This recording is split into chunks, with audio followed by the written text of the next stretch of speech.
Hey, juniors, how you doing today? Today is Thursday the 20th, and let's take a look at what we got going on today.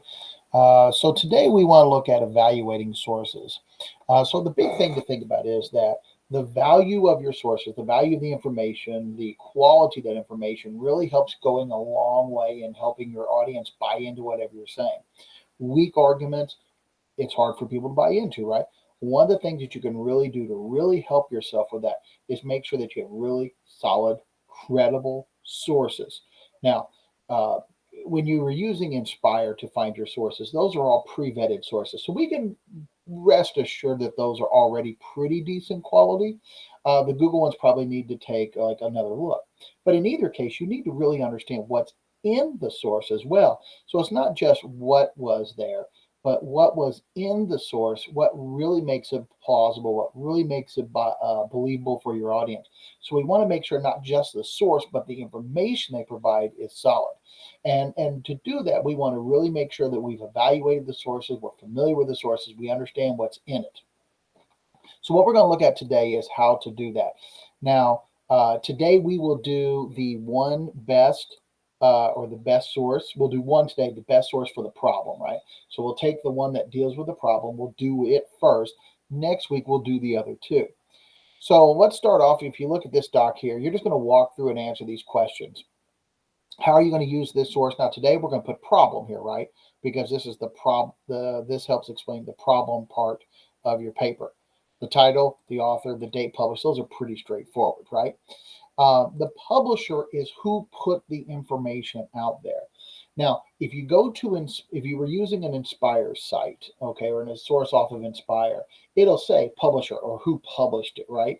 If you're using Google or you found a source somewhere else like that, the publisher is going to be who posted the information, not the author, and it's not the web address. So, for instance, if you found something off of the Courier and Press, for instance, right? The publisher isn't ecp.com, right? The publisher is going to be Evansville Courier and Press or probably USA Today or Gannett Group, who owns them, right? The publisher is who owns the content and is taking the initiative to get it out there, right? So who owns it? You can, a lot of times, if you're having trouble figuring out who the publisher is, you can do a couple things. One is you can go to the About Me page, and then that will give you the information. Or if you go to the bottom where it has the copyright date, it'll say copyright 2022, and then a name. That name is also the person who's publishing it. But again, if you're using a source off of EBSCO or the Inspire site, then it'll actually say publisher or publishing information. The website, that's where you found it. Now, if you this is the address or the link to go find it again, right? Now, if you are using Google, if you use Google to do a search and you found a source out there, that's going to be that long URL. That's what you're going to put here. If you use the Inspire website, just type in Inspire. Because that way we know that we can go to Inspire, type in the author and the title, we'll find it as well. And then the MLA citation. Now, if you use the Inspire site, you clicked on that citation button on the side, on the right side, it created that for you. If you use Google or another search engine, then we were also using that Chrome extension, the MyBib, which gave you that. So for here, you can just copy it off of your works cited page and paste it right here. And then a summary. Here's 2 or 3 sentences that just retell the article. So think about if I came in and says, "Man, guys, I read this really good article," and you're like, "Oh yeah, what was it about?" That's the summary. Now, the summary here is important for a couple of reasons. One, when Miss McGuire and I look at your source, we need to know like what was in the source, right? What was there to make you think it was something usable. But the other thing too is a lot of times people, go in, find a source, read until they find a sentence they like, copy it, paste it, and go. But without understanding the full text or the full article, sometimes you may not get the right information, or you might not really get the a quote that really is meaningful, or maybe you pulled it from a source and that's like not really a good source to use. So this helps you know what's in that source. So 2, 3, 4 sentences that just retell what's in that information. And then down here, the evaluating the source. So this asks you some specific questions on how to know that it is a credible source. What is it about this source that's like, hey, I really want to use this? So the first one is the purpose. Why was this originally written? Okay, what was the author trying to do? Was this an informative piece? Was it a persuasive piece? Was this a news article? Was this a research document? So this just kind of helps us understand why was it originally written. Maybe it's an FAQ page, or maybe it's like some information about organization. We're just telling who they are, right? So what was the original purpose of the article? Who was it originally intended for? Who was the original audience for this article? Because we talk about audience being one of those really driving factors. Like, if I understand who's going to be reading this, I'm going to write it a little bit differently.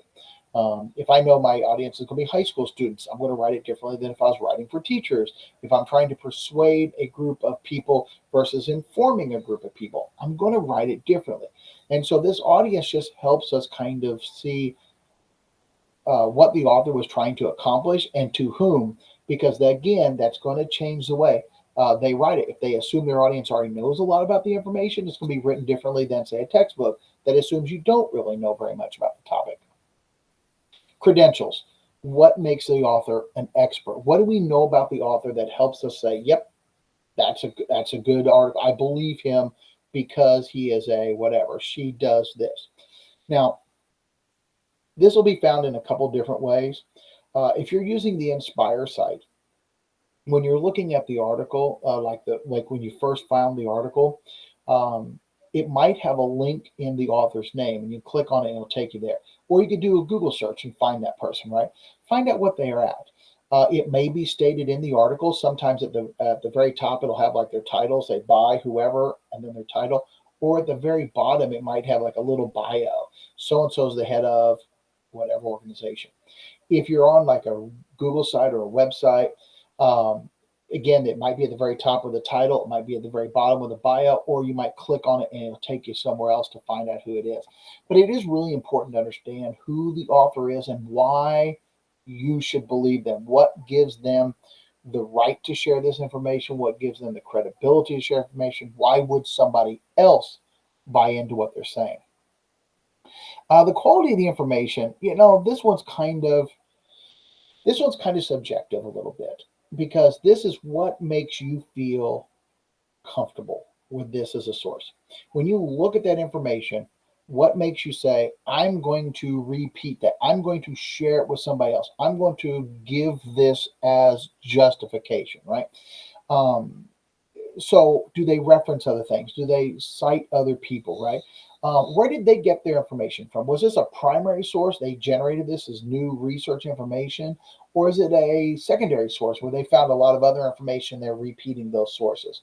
What did they do that really help you understand that this is good quality information? That is more than just saying they have the same position as me, because what is it about it that says this is valid? Because your audience is going to be asking the same thing. Your audience is going to be going, why should I believe what you're saying? Currency. This is how new the information is, how timely it is. I think it's really important to think about like sources that are new, not necessarily better, but at least they have that current context, right?